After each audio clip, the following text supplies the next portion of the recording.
नमस्कार, आप देख रहे हैं दो टूक। मैं हूं आपके साथ राहुल राजपूत। लश्कर-ए-तैयबा के आतंकवादी सैफुल्लाह की पाकिस्तान में मौत हो गई। सैफुल्लाह वो आतंकी था जिसका नाम भारत में कई जगह हुए हमलों में आया। एक हमला सीआरपीएफ सेंटर रामपुर में हुआ था, जिसमें 7 जवान शहीद हो गए थे। एक नागरिक की भी मौत हुई थी। सैफुल्लाह की मौत के बाद अखिलेश यादव के ऊपर सवाल उठ रहे हैं। सवाल बीजेपी के राज्यसभा सांसद और पूर्व डीजीपी बृजलाल ने उठाया है। उन्होंने कहा कि लश्कर का सैफुल्लाह जहन्नुम में पहुंच गया, जिसने आरएसएस मुख्यालय नागपुर पर हमले की साजिश रची। 2008 में सीआरपीएफ ग्रुप सेंटर रामपुर में हमला करवाया। उसके गुर्गों के मुकदमे को अखिलेश यादव ने वापस ले लिया था। अखिलेश यादव को देश से माफी मांगनी चाहिए। दो टूक में इसी पर करेंगे चर्चा। पहले सुनते हैं बयान। हाफिज सईद का गुर्गा सैफुल्लाह पाकिस्तान में मारा गया। उसके मारे जाने पर मुझे सीआरपीएफ रामपुर अटैक किया था या उसमें इंडिया कमांडर सबाउद्दीन और उसके 2 पाकिस्तानी फिदाइन मोहम्मद फारूक गुजरावाला और इमरान शहजाद भीमबर पाकिस्तान ऑक्युपाइड कश्मीर की थी। इसमें मैंने बड़ी मेहनत से चार्जशीट लगवाई और जब अखिलेश यादव आए तो जो 14 केस वापस लिए गए थे, उसमें 2 पाकिस्तानियों का भी केस था, सबाउद्दीन का भी केस था। अखिलेश यादव जी सफल हो गए होते तो जैसे सैफुल्लाह को जो यहाँ से भारत में अटैक करके पाकिस्तान पहुँचा, गाजी बना दिया गया, उसी तरह से सबाउद्दीन, मोहम्मद फारूक, इमरान शहजाद भी गाजी बना दिए गए होते।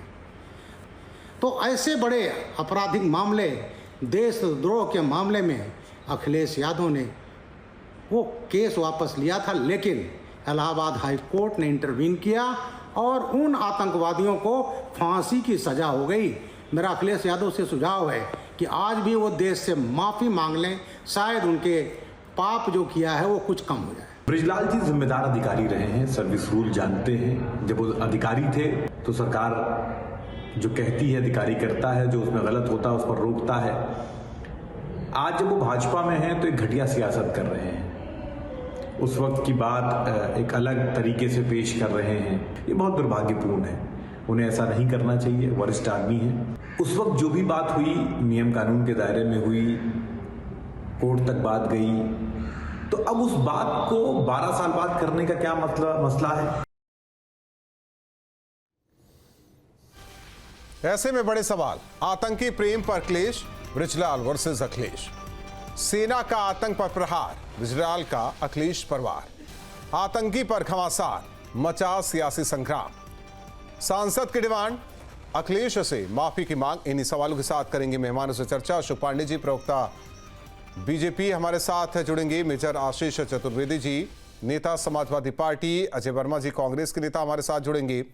और साथ ही साथ विजय उपाध्याय जी, वरिष्ठ पत्रकार, हमारे साथ जुड़ेंगे। दरअसल 2012 की बात है, जिस तरीके से ये भी कहा जा रहा है कि उस टाइम के समाजवादी पार्टी के घोषणा पत्र में इस बात का जिक्र था, हालांकि आतंकी बात का जिक्र नहीं, लेकिन इस बात का जिक्र था कि जिन मुसलमानों पर केस दर्ज है, उससे सरकार अगर आती है समाजवादी पार्टी की तो केस वापस लिया जाएगा।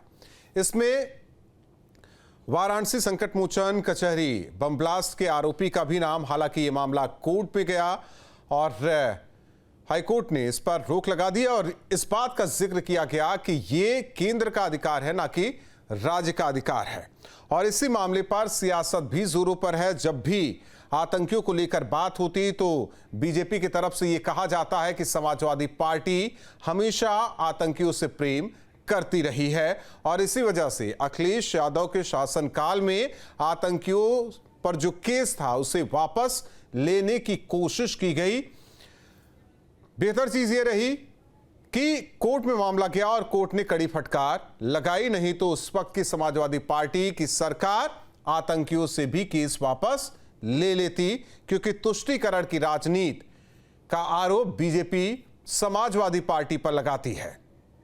तो ऐसे में जिस तरीके से एक बार फिर यह मुद्दा गरमा गया, हालांकि कांग्रेस की तरफ से कहा जा रहा है कि यह तो 12 साल पुराना मामला है, उसे उठाने की क्या जरूरत, क्योंकि सैफुल्लाह मारा गया। तो इसी वजह से यह पूरा मामला एक बार फिर उठता हुआ नजर आ रहा है कि किस तरह से भारत में आतंकवादी गतिविधियां होती रही और उन्हें बचाने की भी कोशिश की जाती रही। उसके पीछे कौन लोग थे, इस बात का जिक्र बृजलाल खुद जो कि राज्यसभा सांसद हैं वो करते हुए नजर आए।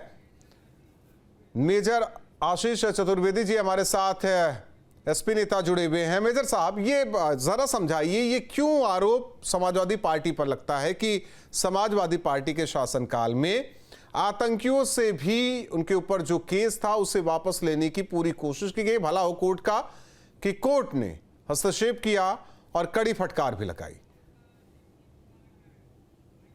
मैं व्यक्तिगत रूप से आतंकवाद और आतंकवादियों के बहुत खिलाफ हूं, क्योंकि सेना में रहा और मेरे साथ बहुत सी मुठभेड़ें हुई और बहुत से आतंकवादी मारे भी गए।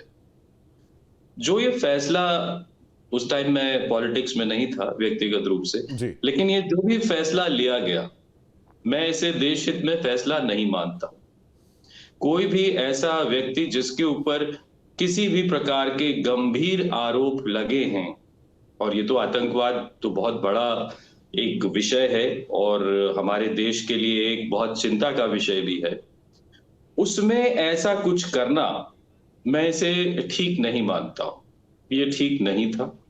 इसकी पुनरावृत्ति किसी भी दल द्वारा, किसी भी राजनीतिक नेता द्वारा नहीं होनी चाहिए। लेकिन यहाँ ये भी समझने की जरूरत है कि आज जैसा अभी कहा गया कि ये बहुत पुराना एक निर्णय था जिस पे हाई कोर्ट ने फिर दखल देकर ऐसा किया, तो क्या केवल सपा ने ही ऐसे व्यक्तियों के खिलाफ जो है आपराधिक मामले वापस लिए? हमने देखा कि गुजरात दंगों में भारतीय जनता पार्टी ने उन व्यक्तियों को सम्मानित किया जो बलात्कार करके आए थे। उनको एक नया शब्द मिला था, संस्कारी बलात्कारी, और वहां भी कोर्ट ने दखल दिया और फिर वापस जो है उनको भेजा। तो किसी तरीके का भी, जैसा मैंने कहा कि आप किसी भी अपराधी के खिलाफ सरकार को, किसी की भी सरकार हो, उसे आपराधिक जो मामले हैं उनसे किसी भी तरीके की ढील नहीं मिलनी चाहिए। हालांकि आपने जिक्र कर दिया गुजरात का, लेकिन जहां तक मैंने पढ़ा उन बातों का जिक्र यूपी से जो ताल्लुक रखता है, जिस पर हम लोग बातचीत कर रहे हैं, कि बाकायदा घोषणा पत्र में समाजवादी पार्टी ने यह कहा था कि जो भी जिस सरकार में हुई कि जो भी मुस्लिम युवक है और जिन पर यह आरोप लगाकर उन्हें जेल में रखा गया है, उनके केसेस वापस लिए जाएंगे। इसी वजह से बीजेपी ये कहती है कि तुष्टीकरण की राजनीति समाजवादी पार्टी करती है, उसमें आतंकियों के नाम भी थे। और रही बात 12 साल वाली, तो यही बात कही जा रही है राज्यसभा सांसद की तरफ से कि अखिलेश यादव माफी मांग ले प्रदेश से, देश से। देखिए, अब तो फिर वही आ जाएंगे हम घूम फिर करके कि मुझे ऐसा लगता है कि वर्तमान परिस्थिति में अगर आप देखें तो भाजपा के 2 नेताओं ने जो है बहुत गलत बयान दिए। सुप्रीम कोर्ट जो है उनको कह चुका है कि उनके खिलाफ आप कार्रवाई करिए, और आपने आज तक उनको मंत्री बना करके रखा हुआ है। तो क्या उसके लिए मोदी जी, राजनाथ जी माफी मांगेंगे? नहीं, अब आतंकियों और मंत्री में अगर फर्क नहीं कर रहे हैं तो बात ही अलग है, चीजें अलग हैं। फिर तो उनके बयान तो उस आतंकवाद से भी ज्यादा घातक है भाई।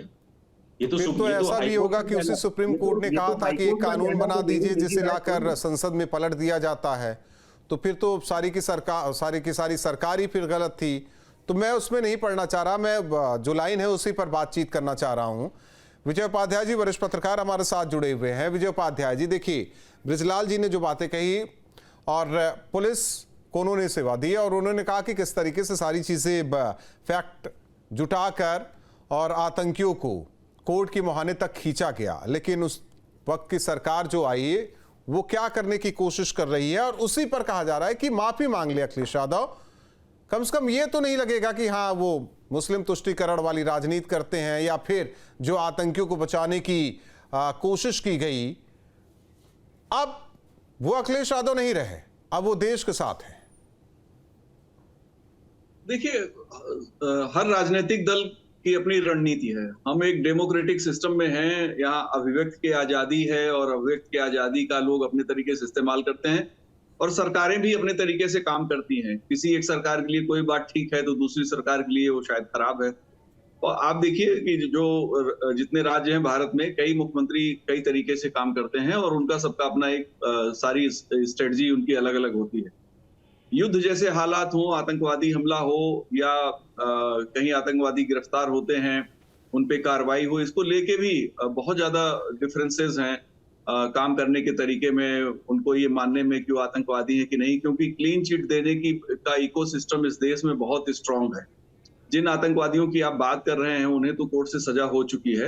ये बात भी सही है कि तत्कालीन सरकार ने कुछ लोगों के दबाव में मुकदमे वापस लेने की कोशिश की थी। उसमें ये भी हो सकता है कि एक आध लोग ऐसे हों जिनका दोष कम हो या वो निर्दोष हों, लेकिन जो बाकी लोग, कोर्ट ने भी एक दो लोगों को छोड़ा है, लेकिन सजा तो दी है, लेकिन पूरा मुकदमा वापस करना ठीक नहीं था, क्योंकि जब कोर्ट ने सजा दी है तो जाहिर है कि उसके पास पर्याप्त सबूत होंगे, उनके आधार पे ही उन्होंने सजा दी होगी। मैं समझता हूँ आतंकवाद का मसला बड़ा संवेदनशील है, देश के लोगों के लिए बहुत ही महत्वपूर्ण इसलिए है कि इसमें तमाम मासूम लोगों की जान जाती है, और जब लोग मारे जाते हैं तो उन परिवार का कुछ दिनों तक तो लोग ध्यान रखते हैं, उसके बाद कोई पूछता नहीं है। चाहे मुंबई ट्रेन ब्लास्ट हो या फिर 9/11 का अटैक हो, या उत्तर प्रदेश में कचहरियों में जो बम धमाके लगातार हुए थे, काशी में आधा दर्जन से ज्यादा घटनाएं बम धमाके की हुई थी जिसमें काफी लोग मारे गए थे। इन सारी घटनाओं या सीआरपीएफ ग्रुप सेंटर जो रामपुर में हमला हुआ था, जिसमें का मसला हम लोगों के सामने इसमें जिसकी चर्चा आप कर रहे हैं, उसमें जो लोग 8 लोग मारे गए, तो उसमें एक तो बेचारा रिक्शे वाला मार दिया था आतंकवादियों ने। तो कई चीजें हैं। कई बार तो हमारे देश के राजनेता ही कहते हैं कि भाई ये तो हमारे ही लोगों ने कर लिया, दूसरों पे आरोप मढ़ रहे हैं। तो ये एक इकोसिस्टम है। आप देखिए 9/11 मुंबई हुआ तो उसपे कितनी किताबें लिखी गई कि भाई ये तो किसने कराया था, खुद भारत के लोगों ने कराया था, भारत के संगठनों ने कराया था। तो इस तरह के लोग हैं इस देश में, और हमको इन्हीं लोगों के साथ एडजस्ट करना पड़ता है, क्योंकि हम एक डेमोक्रेटिक सेटअप में हैं और यहाँ पॉलिटिकल पार्टियों का अपना एक नैरेटिव होता है और वो अपने तरीके से काम करती है। एडजस्ट उनसे भी करना पड़ रहा है जो कि एक बड़ी पार्टी भी हैं, और एडजस्ट उन लोगों के साथ करना पड़ रहा है कि जो वाकई पूर्व मुख्यमंत्री के बेटे भी रहे हों, जो ऐसे फैसले लेते हों। ये समझ से परे है। ये विडंबना जो है, ये तो समझ में नहीं आ रहा है कि आखिर देश क्या चाहता है और ये सब क्या चाहते हैं। सवाल है कि वोट बैंक की राजनीति ज्यादा जरूरी है या देश जरूरी है, जब ऐसे मसले सामने आते हैं तो। विजय जी। जी देखिए, वोट बैंक बहुत इंपॉर्टेंट है, क्योंकि डेमोक्रेसी में वोट बैंक से ही सरकार बनती है, और अगर आप सरकार बनाना चाहते हैं, आप राजनीति कर रहे हैं, तो आपको वोट बैंक का ध्यान रखना पड़ेगा। वोट बैंक में लोगों का अपना मानना होता है, उनको किस तरीके की चीजें उनके सामने परोसी जाती हैं, किस तरीके की चीजों से उनको एजुकेट किया जाता है। अभी बहुत से लोग ऐसे मिल जाते हैं जो कहेंगे कि भाई ये पहलगाम का जो घटना थी, ये आतंकवादियों ने की ही नहीं थी। इस तरह की बातें होती हैं, क्योंकि जब वोट बैंक जहां आता है तो लोगों को डिवाइड करना, divide and rule he vote bank का मंत्र है, लोकतंत्र का मंत्र है। लोकतंत्र में मल्टी पार्टी सिस्टम है, तो डिवाइड एंड रूल ही है। कोई भी राजनीतिक तो दल इस देश मैं जानना चाह रहा हूं, तो ये समाजवादी जो कहते हैं, तो ये बस मुखौटा है, सोच कुछ और है? नहीं, हम ऐसे नहीं कह सकते हैं। कई बार परिस्थितियां होती हैं, अधिकारी किस तरीके से फाइल आगे बढ़ाते हैं, किस तरीके के पॉलिटिकल प्रेशर होते हैं, वोट बैंक का भी प्रेशर होता है। कई बार लोग समझौते कर लेते हैं और ये समझौता कई बार खतरनाक हो जाता है। अशोक पांडे जी, प्रवक्ता बीजेपी, हमारे साथ जुड़े हैं। अशोक पांडे जी, 12 साल पुरानी बात ये कांग्रेस कर रही है, हालांकि समाजवादी पार्टी की सरकार का वक्त का मामला था, तो अब क्यों उठा रहे हैं? देखिए, मैं चूंकि देर में जुड़ा हूं, हमको एक बार फिर से सवाल बता दीजिए। तो सवाल यह है कि समाजवादी पार्टी की सरकार के दौरान जिस तरीके से आतंकियों पर लगे केस को वापस लेने की कोशिश की गई, मामला कोर्ट में गया, कोर्ट ने डांट फटकार लगाई, तो कई आतंकियों को सजा भी हुई, लेकिन कहा जा रहा है कि 12 साल मामला क्यों उठा रहे हैं आप लोग, पुराना मामला क्यों उठा रहे हैं? देखिए, जब भी एक आतंकवादी की याद आएगी तो समाजवादी पार्टी अपने आप याद आएगी। बनारस में जब संकट मोचन बम विस्फोट हुआ था, तो आतंकवादी वलीउल्लाह पर से मुकदमा वापस ले, जिसने माताओं की कोखें उजाड़ी थी, अखिलेश यादव की सरकार ने उस पर से आतंकवाद से मुकदमा वापस लेने का फैसला लिया था। ये तो भला हो कोर्ट का जो उसने फांसी की सजा। मेरा कहना है, सपा का हाथ गुंडों के साथ था ही, आतताइयों आतंकियों के साथ भी। मेरा कहना है, इसे जब कयामत की जब याद आएगी तो इनके जलवों की बात होगी, जिक्र होगा जब कयामत का इनके जलवों की बात होगी। कोई रोक नहीं सकता। ये वही लोग हैं जिन्होंने राम भक्तों के लहू से सलजूक की नहीं, उस धरती पर को मत लाल जाइए। किया था। उस पर मत जाइए अशोक पांडे जी। जी, तो निश्चित तौर पे वलीउल्लाह पर से मुकदमा वापस इन लोगों ने लेने का काम किया था और आतंकवाद का समर्थन किया था एक तरह से। अब देखिए मेजर साहब, समर्थक भी बताया जा रहा है। पहले तो कहा जा रहा था गुंडा बदमाशों के समर्थक आप लोग, अब आतंकवादियों के भी समर्थक आप लोग। ये प्रमाण है साहब। ठीक है अशोक पांडे जी, मेजर साहब क्या सोचते हैं ये भी जानना जरूरी है। जी देखिए, आरोप लगाना बहुत आसान है, आप कुछ भी आरोप लगा दें। अभी तक कोई समाजवादी पार्टी का नेता तो नहीं पकड़ा गया, लेकिन भारतीय जनता पार्टी की एक नेता जो हैं वो मालेगांव बॉम्ब ब्लास्ट में जो हैं वो पकड़ी गई और उनके ऊपर अभी कार्रवाई भी चल रही है और उनको गिल्टी भी जो है वो मान लिया गया है। वो तो भाजपा की नेता है ना, सपा की नेता तो नहीं है बॉम्ब ब्लास्ट में जो एक्यूज्ड हैं। तो कहीं ना कहीं, और दूसरा आप देख लीजिए डीएसपी दविंदर सिंह, आज तक जब से उसने वो खुलासा किया, मैं भारतीय जनता पार्टी के प्रवक्ता से जानना चाहूंगा कि दिल्ली पुलिस ने आज तक उसके खिलाफ चार्जशीट क्यों नहीं लगाई। जैसे ही उसने कहा था मैं बॉम्ब ब्लास्ट के सारे खुलासे, ये जो अटैक हुआ था सीआरपीएफ वालों पे, उसके सारे खुलासे कर दूंगा, आज इतने साल हो गए उसके खिलाफ कोर्ट में चार्जशीट नहीं लगा रहे हैं आप। फिर आप कह रहे हैं कि समर्थक कौन है।